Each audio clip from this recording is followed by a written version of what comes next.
Kali ini kita akan membahas alur cerita dari salah satu film yang lagi viral, yaitu Squid Games.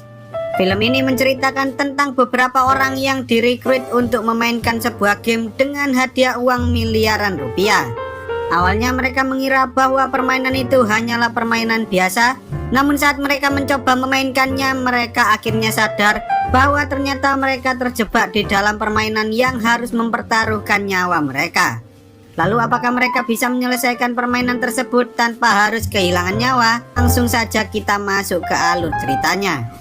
Dahulu saat anak-anak belum mengenal FF dan Mobile Legends, para bocah-bocah sering bermain bersama di sebuah lapangan. Salah satunya adalah Squid Game alias permainan cumi-cumi. Dalam permainan itu terdapat dua tim yang terdiri dari penyerang dan juga penjaga.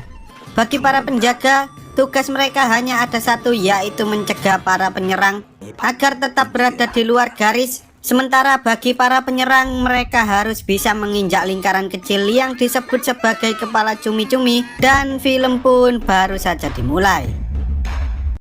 Seorang pria dewasa bernama Song Ki-hun selalu saja bergantung pada ibunya yang sudah cukup tua, meski ia sudah pernah menikah dan memiliki seorang anak. Hari itu ibu Ki-hun memberikan beberapa uang pada Ki-hun dan menyuruhnya untuk membelikan ayam goreng pada cucunya, karena hari ini anak Ki-hun sedang berulang tahun. Saat ibunya sudah pergi, bukannya berangkat kerja, Ki-hun justru mengambil ATM milik ibunya dan mengambil sejumlah uang untuk melakukan taruhan pacuan kuda. Tetapi tampaknya hari itu merupakan hari keberuntungan Ki-hun, karena saat ia bertarung menggunakan nomor yang sama seperti ulang tahun anaknya, ia berhasil memenangkan taruhan tersebut dan mendapatkan uang senilai 4,3 juta won atau sekitar 50 juta rupiah. Dengan hati berbunga-bunga, ia pun menelpon anaknya dan berjanji bahwa ia akan membelikannya makan malam yang sangat lezat.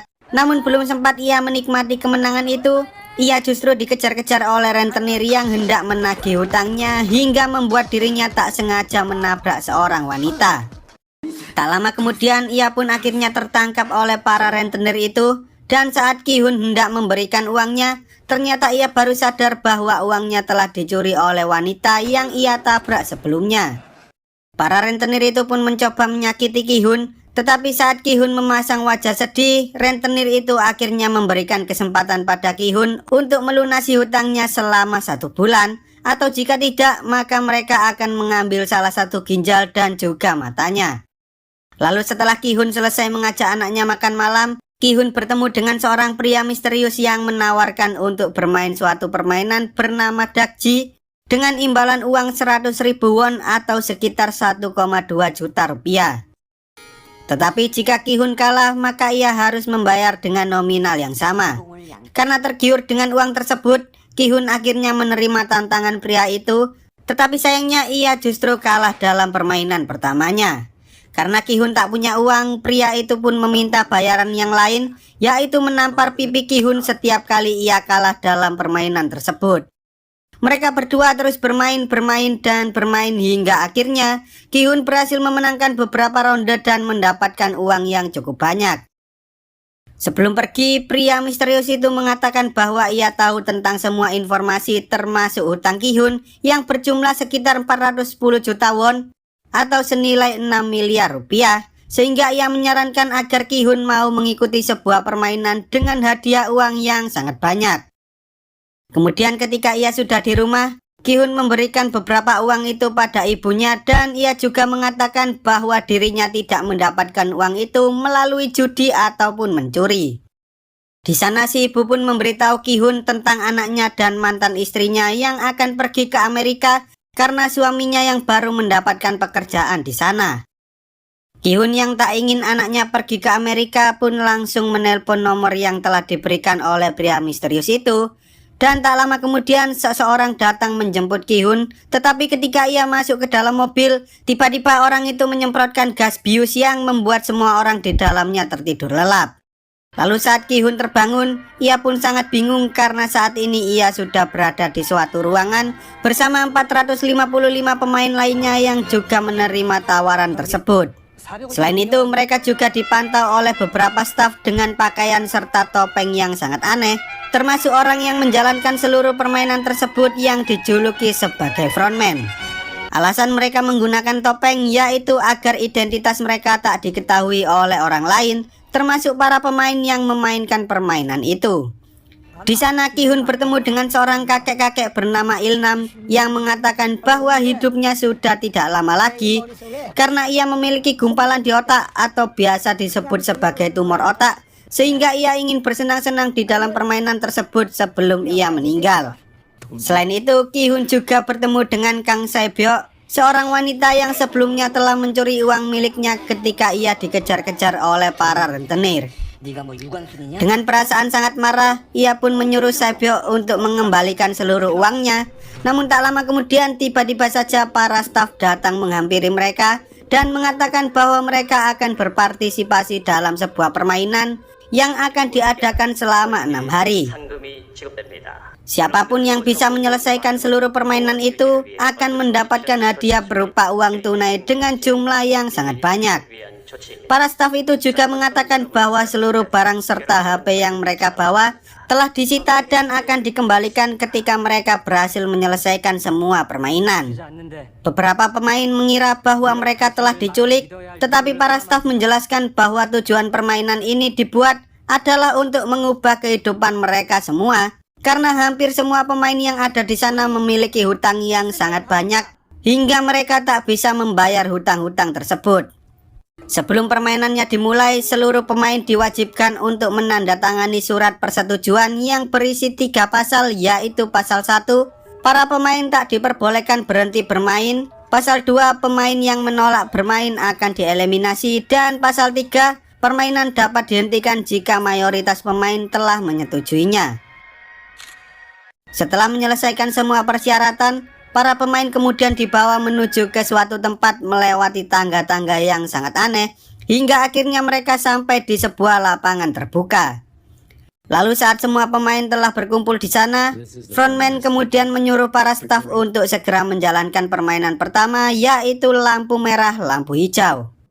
Dalam permainan pertama, semua pemain boleh bergerak maju selama penjaga yang berbentuk robot ini mengatakan lampu hijau. Namun jika penjaga mengatakan lampu merah, semua pemain tak boleh bergerak sama sekali, dan jika ada yang bergerak, maka mereka akan langsung dieliminasi. Kemudian saat permainan itu dimulai, seseorang tak sengaja bergerak ketika penjaga mengatakan lampu merah, dan seketika pemain itu pun langsung tergeletak tak berdaya. Semua orang sempat bingung dengan apa yang terjadi pada pemain tersebut. Namun ketika mereka sadar bahwa peserta yang dieliminasi akan langsung ditembak mati, semua pemain pun lari ketakutan sehingga terjadilah aksi pembantaian yang sangat sadis. Setelah kejadian tersebut, tak ada pemain lain selain Ilnam yang berani bergerak meski robot penjaga telah mengatakan lampu hijau. Namun ketika mereka sadar bahwa mereka tak memiliki banyak waktu, para pemain berusaha melanjutkan permainan dengan hati-hati, termasuk Ki-hun dan teman masa kecilnya Cho Sang-woo yang juga ikut dalam permainan tersebut. Meski banyak yang tereliminasi, beberapa di antara mereka akhirnya berhasil menyelesaikan permainan tersebut. Namun ketika Ki-hun sudah dekat dengan garis finish, tiba-tiba saja ia hampir jatuh terpeleset. Namun untungnya seseorang bernama Ali berhasil memeganginya. Setelah itu mereka berdua segera berlari ke garis finish tepat sebelum waktunya habis, dan orang-orang yang belum menyentuh garis finish pun langsung dianggap tereliminasi, sehingga mereka semua langsung ditembak mati. Setelah permainan pertama selesai, para staf mengatakan bahwa 255 pemain telah tereliminasi dalam permainan pertama, sehingga saat ini hanya tersisa 201 pemain yang masih hidup. Mendengar hal itu, para pemain lainnya pun mulai meminta agar mereka dipulangkan saja. Tetapi karena para staf tak bisa mengabulkan hal tersebut, Sang-woo akhirnya meminta para staf untuk melakukan voting, karena sesuai perjanjian pada pasal 3, mereka bisa menghentikan permainan jika mayoritas pemain ingin berhenti. Pada akhirnya para staf pun menerima usulan Sang-woo. Tetapi sebelum diadakan voting, mereka menunjukkan pada seluruh pemain yang masih hidup bahwa total hadiah yang akan mereka dapatkan saat ini adalah uang tunai senilai 25,5 miliar won atau sekitar 300 miliar rupiah.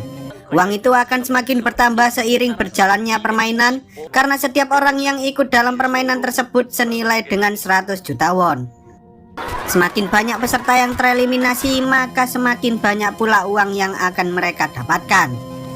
Kemudian mereka pun akhirnya melakukan voting, namun banyak dari mereka yang berubah pikiran dan memutuskan untuk melanjutkan permainan karena mereka semua sangat membutuhkan uang tersebut.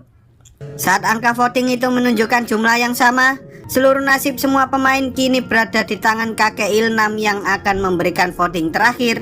Dan tampaknya kakek Ilnam akan memilih untuk melanjutkan permainan mengingat umurnya yang sudah tidak lama lagi.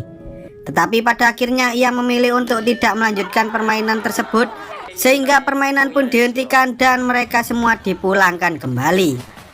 Sangwoo yang saat itu bersama Ali tak tega ketika melihat Ali hendak berjalan kaki ke rumahnya yang berjarak 30 km dari tempat itu, sehingga ia pun memberikan ongkos agar Ali bisa pulang dengan menggunakan bis.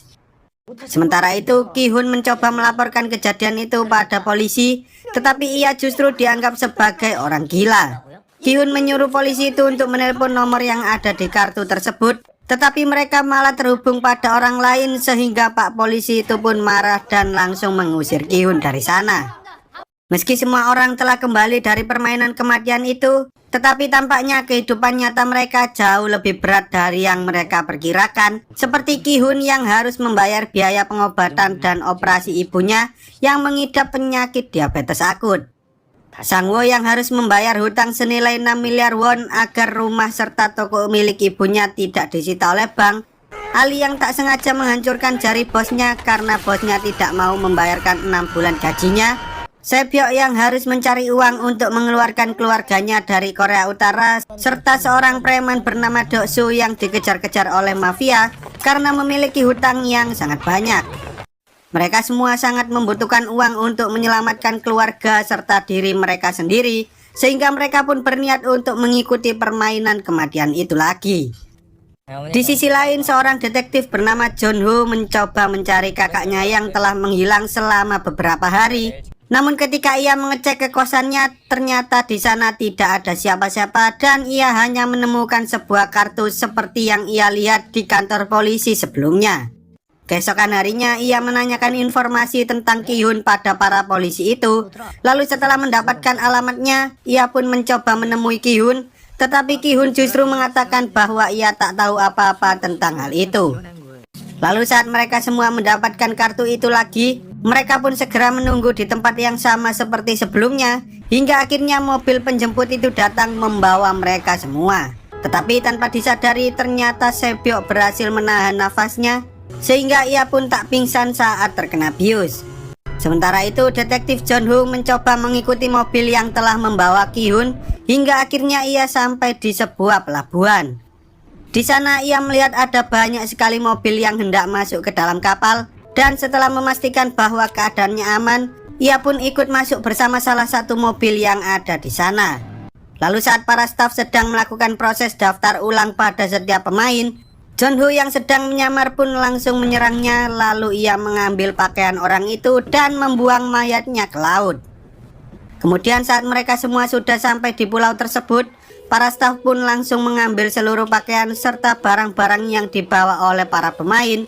Tetapi tanpa mereka sadari, ternyata Sebyok berhasil menyelundupkan sebuah pisau lipat. Dari 201 orang yang pulang di permainan sebelumnya, ternyata 187 orang dari mereka memutuskan untuk kembali saat mereka semua sadar bahwa kehidupan di dunia nyata jauh lebih berat dari yang mereka perkirakan. Di sana beberapa orang mulai membentuk aliansi dengan para pemain lainnya agar mereka bisa saling membantu dalam menyelesaikan setiap permainan, termasuk Ki-hun, Sangwoo, Ali, dan juga Ilnam. Saat semua orang sudah tidur, pemain nomor 70 dan Sebyok meminta para staf yang berjaga untuk membawanya ke toilet. Namun di sana Sebyok mencoba mencari tahu permainan selanjutnya dengan cara masuk ke dalam ventilator dan menyuruh nomor 70 untuk menahan para penjaga agar mereka tak masuk ke dalam sana. Lalu ketika ia menelusuri ventilator itu, ia akhirnya melihat beberapa staf yang sedang memasak gula di sebuah dapur. Karena mereka berdua terlalu lama, salah satu staf segitiga mencoba mendobrak masuk, tetapi untungnya Sebyok berhasil kembali tepat waktu. Keesokan harinya, setelah para pemain selesai sarapan, mereka semua dibawa menuju ke tempat lain untuk melakukan permainan yang kedua. Di tengah perjalanan, Sang-woo yang sebelumnya mendengar obrolan Sebyok dengan nomor 70 pun mencoba menanyakan tentang apa yang telah dilihat oleh Sebyok agar ia bisa menebak permainan selanjutnya. Lalu ketika mereka sampai di lokasi permainan, para pemain disuruh memilih salah satu dari 4 simbol yang terdiri dari segitiga, lingkaran, bintang, dan juga payung. Sang-woo menyadari bahwa permainan yang akan mereka mainkan adalah gulali, tetapi ia tak memberitahukan tentang hal itu pada yang lainnya dan ia malah menyuruh mereka semua untuk berpencar. Sang-woo kemudian memilih simbol segitiga, Ali memilih lingkaran, Ki-hun memilih payung, sementara Il-nam memilih simbol terakhir yaitu bintang. Setelah semua pemain memilih simbol masing-masing, mereka pun disuruh untuk mengambil sebuah benda dan ketika mereka membukanya, ternyata benda itu berisi gulali yang berbentuk seperti simbol-simbol tersebut. Kemudian para pemain disuruh untuk memotong gulali itu sesuai simbol yang ada sebelum batas waktunya habis. Tetapi jika mereka merusak simbolnya, maka mereka akan langsung dieliminasi di tempat. Setelah permainan berjalan beberapa saat, beberapa pemain yang tak sengaja merusak simbolnya pun langsung ditembak mati di tempat.